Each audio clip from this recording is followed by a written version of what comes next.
नमस्कार।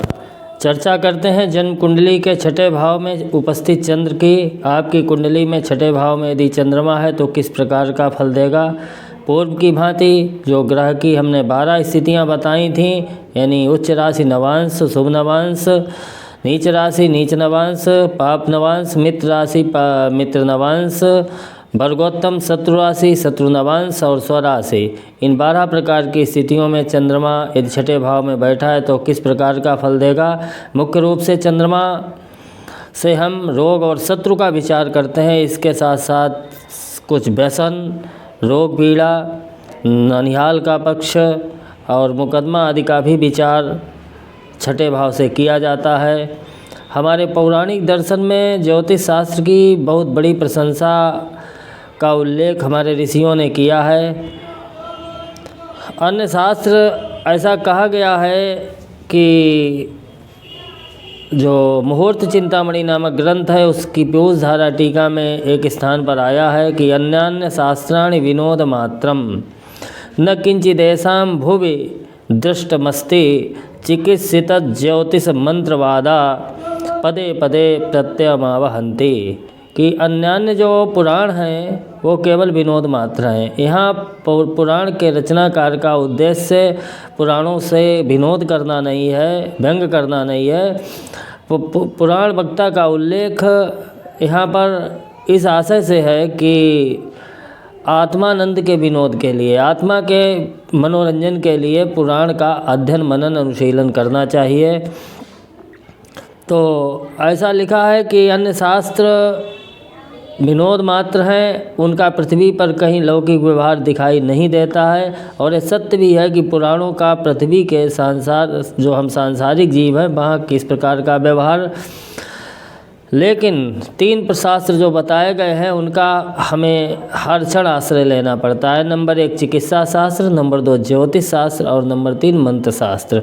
चिकित्सा शास्त्र के द्वारा हम अपने को रोग मुक्त करते हैं। ज्योतिष शास्त्र के द्वारा हम ग्रहों की विपरीत परिस्थिति के अनुसार अपने को सकारात्मक रखकर आगे की ओर बढ़ते हैं। और मंत्र विज्ञान हमारी आध्यात्मिक उन्नति में सहायता करता है।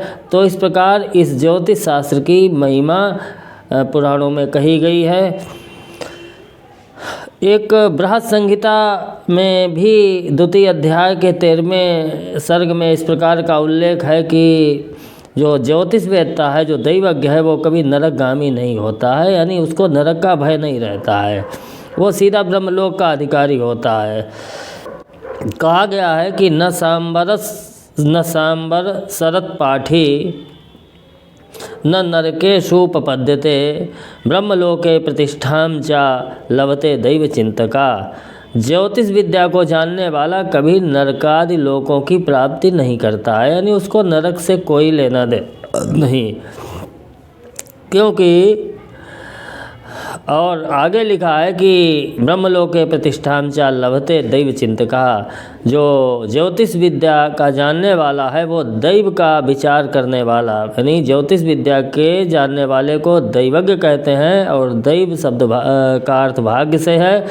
भाग्य के 6 पर्यायवाची अमरकोश में बताए गए हैं। दैवम दिष्टम भागदेयम स्त्री नियतिर्विधि। तो दैव को जानने वाला ज्योतिर्वेत्ता ब्रह्मलोक में प्रतिष्ठा प्राप्त करता है, यानी संसार से मुक्त होने के बाद जब वो ब्रह्मलोक की प्राप्ति करता है तो वहाँ भी उसको पद और प्रतिष्ठा की प्राप्ति होती है। तो इस प्रकार ज्योतिष शास्त्र की महिमा हमारे पुराणों में कही गई है। हम बार बार अपने ज्योतिषी बंधुओं से अनुरोध करते हैं कि अन्यान्य मनगढ़ंत योगों का भय दिखा करके समाज को गुमराह करने की प्रवृत्ति से बचिए, क्योंकि इससे बड़ा ज्योतिष के माध्यम से किसी को भयभीत करना, किसी को डराना, ये बहुत बड़ा पाप है। ऐसा करने से आप जीवन में ही नरक के गामी बनेंगे। इसलिए जो ज्योतिष शास्त्र के मूलभूत सिद्धांत हैं उनके अनुसार स्वयं आचरण करिए और दूसरों को प्रेरित करिए। अधिकांशतः इसीलिए आज हमारी आपकी कमी की वजह से 99% लोग ज्योतिष का लाभ लेना नहीं जानते हैं। उन्हें नहीं पता है कि हम ज्योतिषी के पास क्यों जा रहे हैं, ज्योतिष का उद्देश्य क्या है, क्योंकि हमने आपने उद्देश्य न बता करके उनको भटकाने का प्रयास करते हैं। इसलिए इस पाप से बचिए। तो इस चर्चा से थोड़ा आगे की ओर बढ़ते हैं। जो पूर्व विषय हमारा चल रहा है कि जन्म कुंडली के छठे भाव में चंद्रमा आपको क्या फल देगा। तो छठे भाव में यदि उच्च राशि में चंद्रमा स्थित है तो ऐसा व्यक्ति शास्त्र को जानने वाला होगा। उच्च नवांश में होने वाला चंद्रमा व्यक्ति को दूसरों की स्त्री से आसक्त बनाएगा। और यदि शुभ नवांश में चंद्रमा है तो ऐसा व्यक्ति बहुत सी भूमि का स्वामी होगा। नीच राशि में छठे भाव में चंद्रमा होने पर व्यक्ति व्यर्थ के प्रलाप करने वाला होगा। नीच नवांश में छठे भाव में यदि चंद्रमा है तो ऐसा व्यक्ति अनेकानेक अनचाहे शत्रुओं से युक्त होगा। पाप नवांश में छठे भाव में चंद्र की स्थिति भाई बंधुओं से युक्त करती है। और मित्र राशि में चंद्रमा छठे भाव में चंद्रमा की स्थिति वाला व्यक्ति बहुत सी भूमि का पालन करने वाला होता है। गौचारण के लिए और गौ सेवा के लिए भूमि का दान करने वाला होता है। मित्र नवांश में यदि चंद्रमा छठे भाव में है तो ऐसा व्यक्ति राजा के पुत्र के समान वैभवशाली होता है। वर्गोत्तम में होने पर व्यक्ति निर्दयी स्वभाव का होता है। और यदि छठे भाव में शत्रु राशि में चंद्रमा है तो ऐसा व्यक्ति पराक्रमी होता है। छठे भाव में शत्रु नवांश में चंद्रमा के होने से व्यक्ति विभिन्न प्रकार के वाहनों का स्वामी होता है। और यदि छठे भाव में चंद्रमा अपनी ही राशि यानी कर्क राशि में है तो ऐसा व्यक्ति गुरु भक्त होता है यानी गुरु की सेवा करने वाला होता है। तो इस प्रकार आज हमने छठे भाव में चंद्रमा की स्थिति का फल आपको बताया। आशा है कि आप सभी को हमारा वीडियो पसंद आया होगा।